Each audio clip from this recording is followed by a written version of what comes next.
I still remember the sound the key made, that soft, metallic click, when my husband dropped it into my brother's hand. The same hand that had never worked a single day in his life. They both laughed, that smug, chesty kind of laugh men share when they think they've just done something noble. Behind them, sunlight hit the glass walls of the mansion, scattering across the marble like a spotlight on betrayal. $335 million, my brother said, spinning the key on his finger like a toy. And you're just giving it to me? My husband smiled, and said, family comes first, doesn't it? Then, like an afterthought, he turned to me. Oh, live here. He reached into his pocket and handed me a crumpled $5 bill. For coffee, he said. $5. That's all I was worth in a house where I'd built every connection, hosted every dinner, stood by him through every storm. I felt my pulse slow, not race slow, like my body had already decided. This moment is over. I smiled, thanked him, and slipped the bill into my clutch. Then I turned around and walked away. My heels echoed against the marble like gunshots. I didn't take a suitcase, didn't say a word. I just walked out the gold-framed doors, through the front gates, and into the sunlight. 1 hour later, everything changed. Because that was the day the man who gave away my worth learned who really owned the keys. Before the mansions, before the marble floors and the designer smiles, I was just Liv, the girl from Cedar Falls, population 3001. My brother, Mason, was the golden child even back then. Teachers adored him, neighbors spoiled him, and my parents believed he was destined for big things. Me? I was the helper, the one who stayed quiet, cooked dinner, and patched up his mistakes. When I got a full scholarship to university, my mother called it cute. When Mason crashed Dad's truck into a tree, he got a new one within a week. That was the rhythm of our family, unequal love disguised as tradition. I met Daniel Hayes my senior year. Charming, confident, born into money.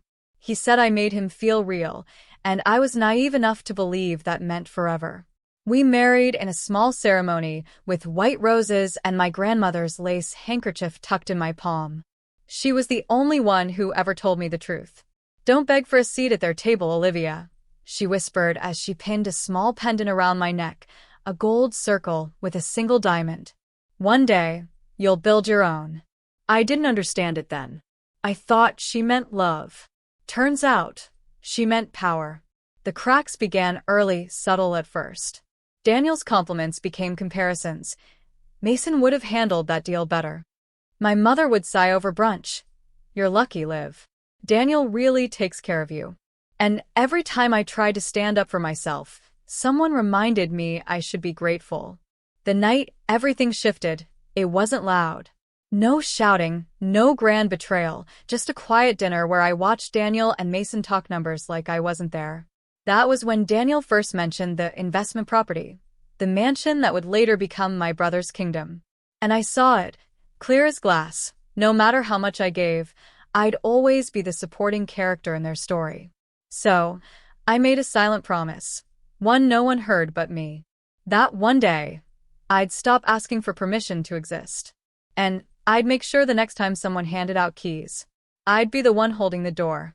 I left that night with nothing but my grandmother's pendant, a duffel bag, and the kind of silence that follows you like a shadow. For the first few weeks, I stayed in a tiny one-bedroom apartment above a bakery that smelled like cinnamon and coffee. The walls were thin, the heater groaned, and I slept on a second-hand couch that folded halfway when I turned. But it was mine. Every creak, every imperfection. All of it was freedom. During the days, I scrolled through listings for jobs I was overqualified for, and at night I studied. I devoured everything I could find about real estate, renovation, and design. The very world my husband thought I couldn't survive without him in. That's when I met Evelyn Shaw, a retired developer who owned the bakery below. She was in her late 60s, sharp as glass, and always smelled faintly of vanilla and fresh paint. One morning, she caught me sketching floor plans on a napkin while sipping burnt coffee. She leaned over and said, "You've got an eye. Don't waste it on sketches. Go build something." Evelyn became my mentor, my anchor. She taught me how to calculate value, how to negotiate without flinching, how to stand in a room full of men who thought your opinion was decoration and make them listen. We started small, flipping rundown houses in forgotten neighborhoods. The first one nearly broke me. Plumbing disasters, late contractors, and sleepless nights spent sanding walls until my fingers blistered. But when it sold, when I held that first real profit check in my hand, I cried. Not because of the money, but because for the first time, I felt seen. From there, it snowballed. Each success was another layer of armor. By 30, I owned a portfolio of renovated properties across 3 states, all under different LLC names. No one, not even Daniel, had a clue. He still sent the occasional text, polite, detached. "Hope you're doing okay, Liv." I'd smile at my phone and type back something safe. "Just keeping busy." He didn't need to know that busy meant closing a multimillion-dollar deal or walking through one of my own luxury listings. I stopped posting pictures of myself online, too. People assumed I was finding myself. In reality, I was building myself brick by brick, dollar by dollar, deal by deal. And on nights when the city lights shimmered through my penthouse windows, yes, mine, I'd hold my grandmother's pendant and whisper her words like a prayer. "Don't beg for a seat at their table, Olivia. Build your own." Little did they know, the empire I was building quietly in the shadows would one day make that $335 million mansion look like a vacation home. It started with a phone call. I was reviewing a proposal for a downtown renovation project when my assistant buzzed in. "Ms. Hayes, there's a Mr. Daniel Hayes and a Mr. Mason here to see you. They said it's urgent." For a moment, I didn't move. The pen slipped from my fingers and landed softly on the papers in front of me. Daniel. Mason. 2 ghosts I'd buried under years of silence. "Send them in," I said finally. My voice didn't even tremble. They walked in together, dressed in tailored suits that probably cost more than the first house I flipped. Mason looked smug, as always. Daniel looked older. A little softer around the eyes, like life had been trying to humble him, and he hadn't learned how to listen yet. They didn't recognize me at first, not fully. The sleek glass office, the city skyline behind me, my name, Olivia Hayes Group, engraved in silver on the wall. It didn't register. Not until I stood up. "Liv." Daniel's voice cracked slightly. You own this place?" I smiled, calm, controlled. "I built this place." Mason gave a low whistle. "So, this is what you've been up to. Impressive dig, sis." He said it like it was nothing, like I hadn't been erased from my own life years ago. I gestured for them to sit. "What brings you here?" Daniel cleared his throat, avoiding my eyes. "It's about the mansion. Mason's having trouble keeping up with maintenance and taxes." I thought maybe. He stopped, realizing how ridiculous it sounded mid-sentence. I tilted my head. "You want me to help?" Neither of them answered. The silence did the talking for them. I walked toward the floor-to-ceiling window, letting the city lights spill across my desk. "You know, Daniel, I spent years watching you hand out wealth like party favors. You gave my brother the keys to a $335 million home like it was a Christmas gift. And you gave me $5. Mason tried to laugh it off. "Come on, Liv, that was years ago." I turned sharply. It was yesterday for me. My voice was low but steady, each word landing like glass breaking. Daniel finally met my eyes. I didn't think you'd survive." I finished for him. "You didn't think I'd build something without your name attached to it." He looked around the room, the photos on the walls, the team portraits, the architectural blueprints framed behind me. Everywhere he looked, there was proof. Proof that I didn't just survive. I thrived. "This company," I said softly, walking closer, "owns over 60 properties across 5 states. I developed entire communities. That mansion you gave away? I could buy 10 of them before lunch."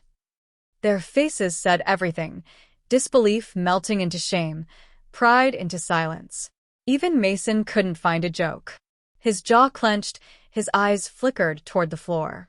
I didn't want revenge. I wanted recognition. But in that moment, I realized I didn't need even that. I stepped around the desk, close enough for them to see the pendant around my neck. "This," I said, Touching it was from Grandma. She told me not to beg for a seat at anyone's table. So I built my own. The words hung in the air, heavy and final. Daniel swallowed hard. Liv, I'm sorry.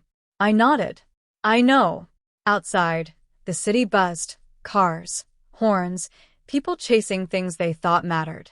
Inside, it was quiet, except for the faint hum of the air conditioner and the sound of two men realizing the woman they underestimated now owned the world they once ruled. I let the silence stretch.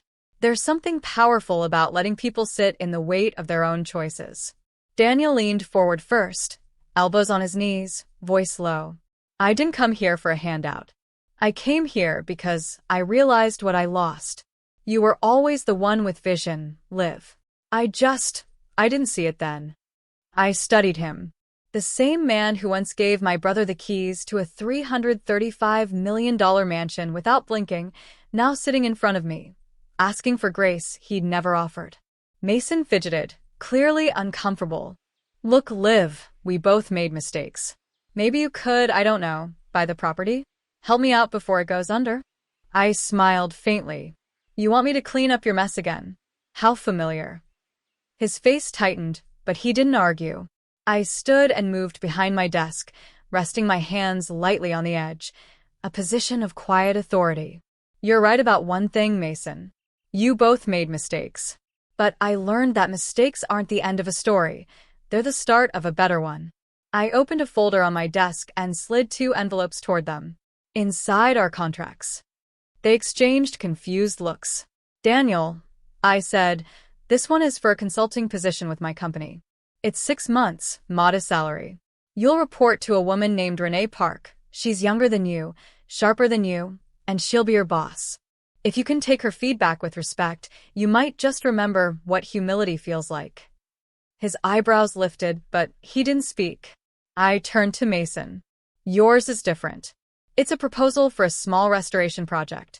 You'll oversee construction yourself, no shortcuts, no luxuries. You'll earn your first profit the same way I did, with dirt under your nails.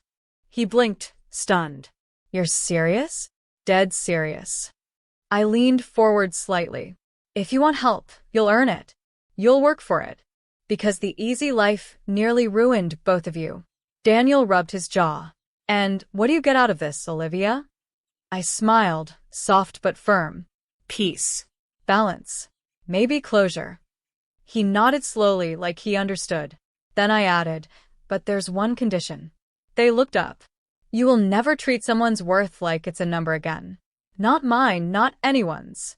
Because the moment you do, you'll lose more than money. You'll lose access.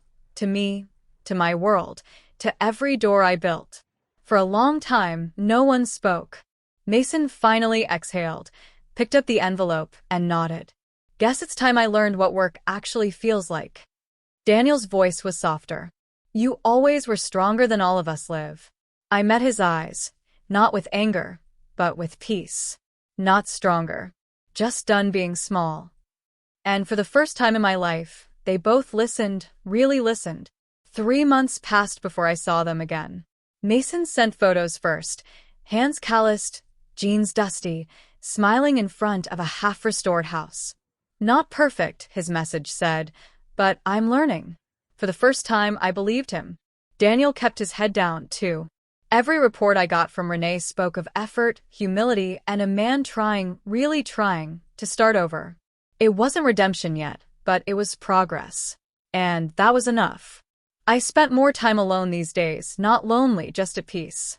My penthouse overlooked the same skyline I once saw as a dream. Now it was just my view. Some nights, I'd pour a glass of wine, open the balcony doors, and let the city hum wrap around me like a lullaby.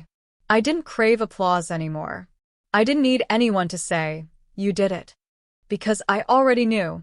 My success wasn't built on revenge. It was built on rediscovery.